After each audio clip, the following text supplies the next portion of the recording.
आज चाहिँ यस्तो भएको छ।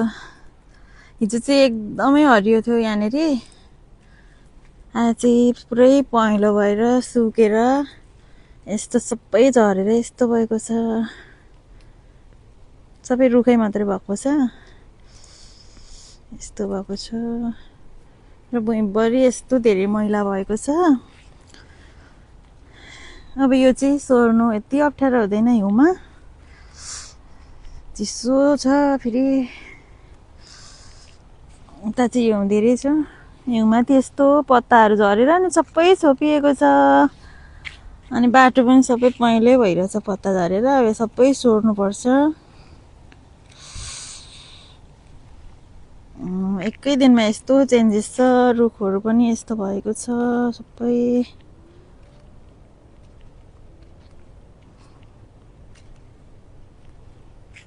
र भुइँभरि यस्तो भएको छ।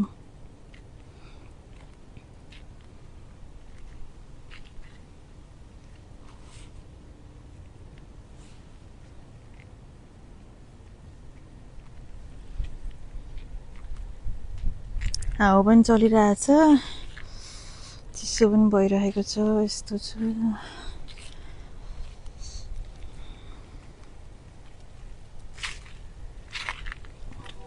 यस्तो छ यहाँ चाहिँ सबै पत्ताहरू झरेर अब चाहिँ सबै यस्तो भइसकेको छ।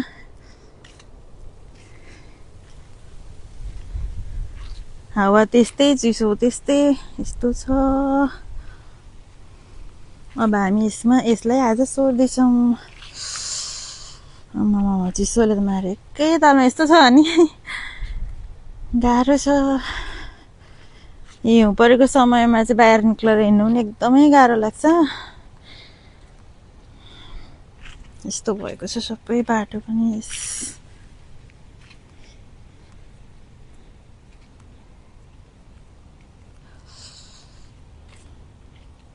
अब लास्टमा एउटा छ यहाँनिर झरी, यो पनि भोलिसम्ममा चाहिँ सबै सुक्छ। अनि फेरि यो झर्दा त्यति नै हुन्छ, के गर्नु, दिनै पछि सोर्नुपर्छ, नभए फेरि यहाँनिर थुप्रेर यता थुन्छ। गाह्रो छ, पत्ता सोरो हिउँ सोरो यस्तै छ।